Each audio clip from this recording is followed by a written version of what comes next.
So there's short-term and long-term impact of the sympathetic nervous system. Short-term, again, if it's a life and death situation and you need to either fight or flee, it may be helpful to you. Over the long term, it's very, very damaging to all your systems, and it's very, very damaging to all your organs. So what do we do about this, okay? Now, the flip side of the sympathetic nervous system is the parasympathetic nervous system, which is the rest and digest system. Means it's like the song where we want to accentuate the positive and eliminate, it's like we want to eliminate the negative and accentuate the positive. So first of all, the key is we need to stop ourselves. We need to figure out a way to minimize this fight or flight response every time some little thing happens, right? And then we have to figure out a way to elicit the parasympathetic nervous system. So how do you stop the sympathetic nervous system, or how do you use up some of that adrenaline in a positive way? Number one, exercise. Number two, meditation. Number three, controlled breathing techniques. So the cornerstones of our program were deliberately placed here to help you quiet the sympathetic nervous system and to help you elicit that parasympathetic response, that rest and digest, so that your body can reduce its inflammation, so that you can rest, and so that your body can go to a place of natural healing. The body wants to heal itself. Trust me, it does. The body has so many mechanisms to protect it, to prevent it from getting sick or hurt, to heal you when you are down, to raise you up. And we have to get out of our own way by eliminating the behaviors that are going to be harmful to us. Cigarette smoking, alcohol, drugs, stress, hostility, obesity. Getting the idea here? The other thing we have to do is we have to try to enhance the parasympathetic nervous system. And how do we do that? Same way. Exercise, eating healthy foods, eating anti-inflammatory foods, not eating inflammatory foods, meditation, deep breathing, yoga, tai chi, qigong. Again, it's not an accident that these things wound up in our program, because we know that so much of respiratory disease, of cardiovascular disease, of pulmonary hypertension comes from an overactive sympathetic nervous system, from an overactive immune system, from sometimes an autoimmune system, but from a hypersensitive, hyperinflammatory system. So first thing is we need to stop adding fuel to that fire. And then the other thing is we need to add cooling water, nourishing water to help put that fire out once and for all. So how do we do that?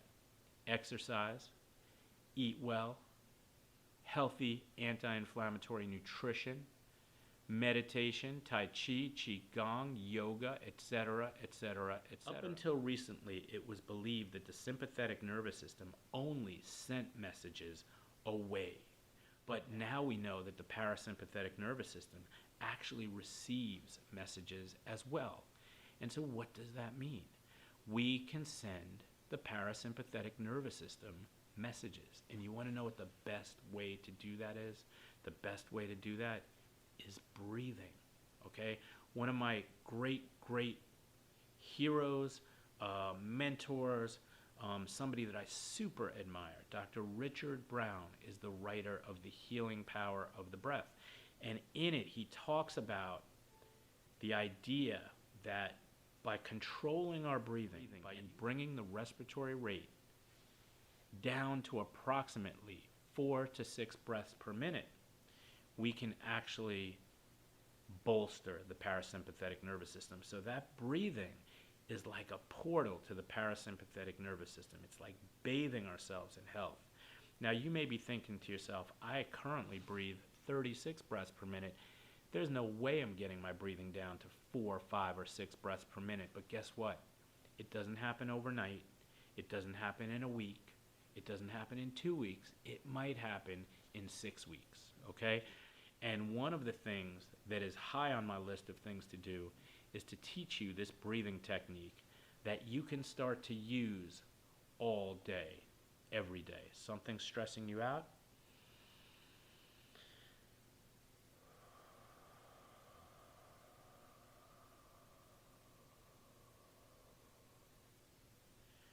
As a matter of fact, what I want you to do now is I want you to make yourself comfortable. Get yourself into a position where you feel comfortable and stress-free, where you don't have to do any work. Now, it's very possible that you are not able to breathe in for 5 and out for 5 now. If you can't do that, breathe in for 4, out for 4. If you can't do in for 4, out for 4, let's try in for 3, out for 3. Okay? It's practice. Okay? It takes practice. It's going to take experience. But it's something that if you work towards it, it will be a very, very powerful tool in your arsenal. So I want you to breathe in for 3, slight pause, out for 3. So let's begin.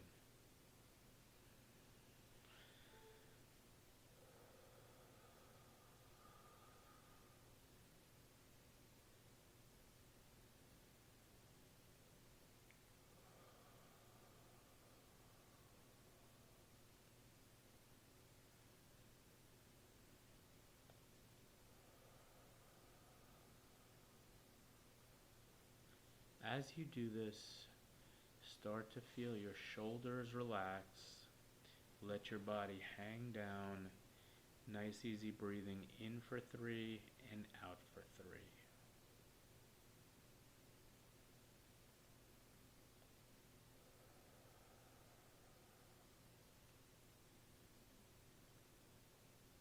And when you feel ready, what I want you to do is I want you to go in for 4, out for 4. So nice, easy breathing in for 4 and out for 4.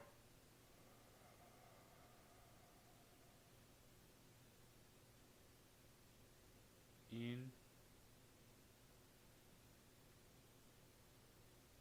and out. So let me just tell you what I just experienced. So as I started blowing out for 4, I got to 3 and 4 and I felt my eyes clench closed, as if I was relaxing, as if I was getting ready for sleep. And so for those of you that have difficulty sleeping, whether it be because of shortness of breath, or chest pain, or anxiety, or insomnia, this is a great thing to do to get yourself ready for bed, to quiet that sympathetic nervous system, and to bolster that system whose 2 goals are rest and digest. So nice, easy breathing. And you could do this in through your mouth or your nose.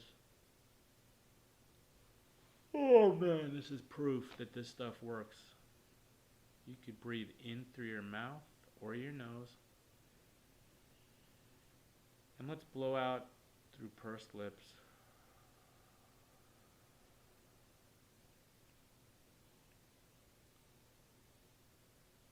Now go at your own pace, in for 4, out for 4.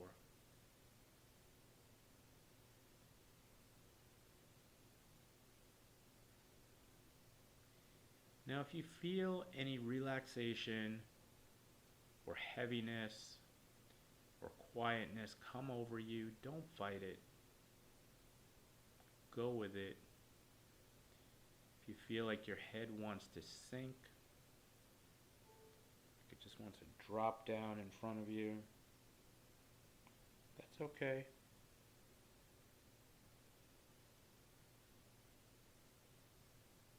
Nice deep breath in for 4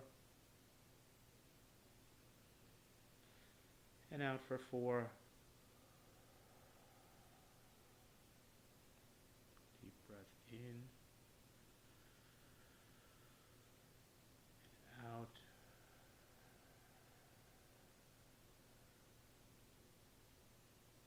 Nice deep breath in for 4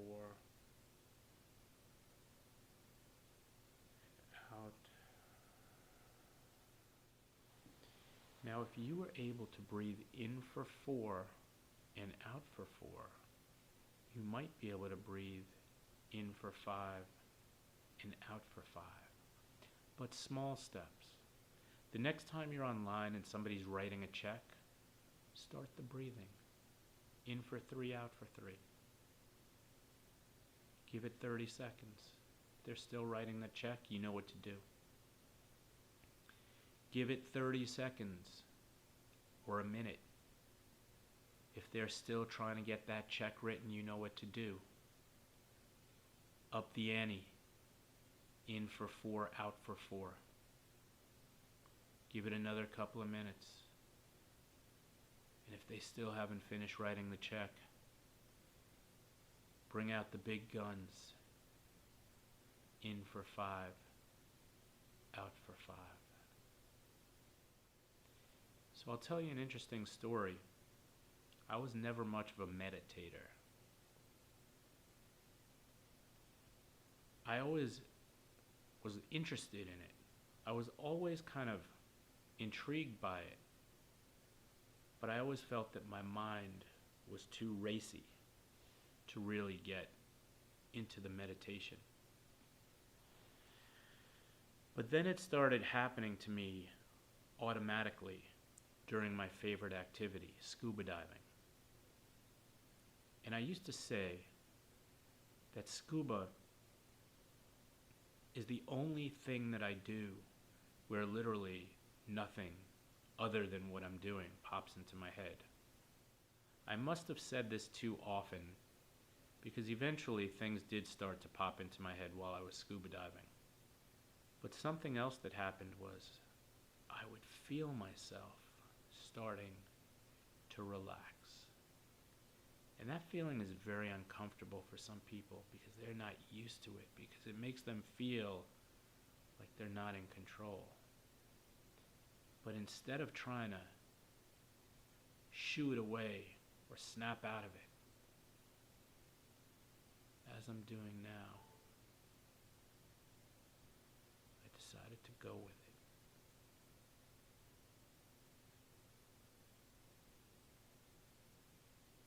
And I would just allow myself to float down.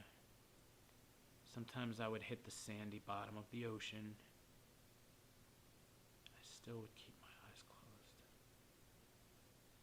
Every once in a while somebody would come over and shake me because they thought that I was unconscious.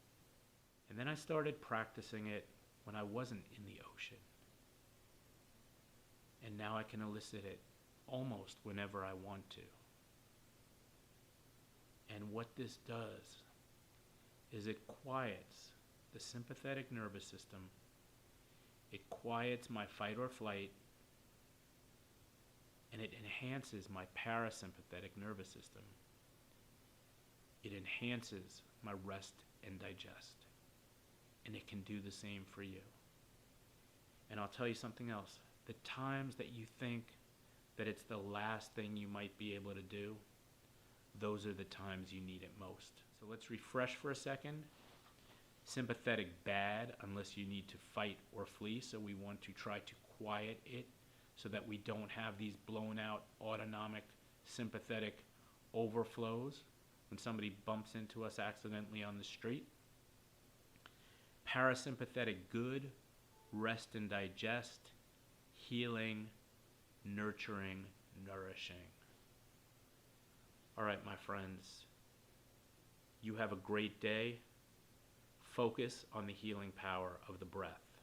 At this time, I'm going to add Dr. Richard Brown's Healing Power of the Breath to the Ultimate Pulmonary Wellness reading list. It comes in at number 2 on the reading list, only because I am completely and utterly biased in favor of this book right here, Ultimate Pulmonary Wellness, which is my own book, edited by Mark Mangus. Foreword by Dr. Norma Braun, MD. So now you've got 2 books. Number 1 on the list, Ultimate Pulmonary Wellness by yours truly, Mark Mangus, editor, Dr. Norma Braun, foreword. And number 2, The Healing Power of the Breath by Dr. Richard Brown, MD, and I said doctor, but I meant to say Dr. Patricia Gerbarg, MD. All right, everybody, you have a great day. Quiet that sympathetic nervous system down. Breathe. Use your portal to parasympathetic nervous system activity.